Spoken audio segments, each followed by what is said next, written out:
Who invented the mattress? Have you ever wondered who came up with the idea of the mattress? It's something we use every day, but its history is quite fascinating. Let's go back in time to around 77,000 years ago. In a region of South Africa, people constructed the very first mattresses.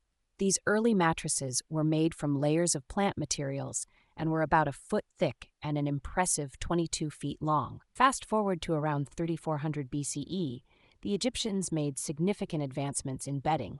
Pharaohs and other members of the upper class slept on raised wooden pallets, while commoners still slept on palm leaves on the ground. The Romans took it a step further by stuffing materials like straw and wool inside cloth to create their mattresses.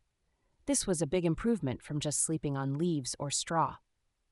In the early 18th century, mattresses started being stuffed with wool or cotton, which was a lot more comfortable than what people had before. Now, when it comes to the modern mattress as we know it, the invention of the coil spring in 1857 was a game changer. This led to the creation of the first inner spring mattress in 1871.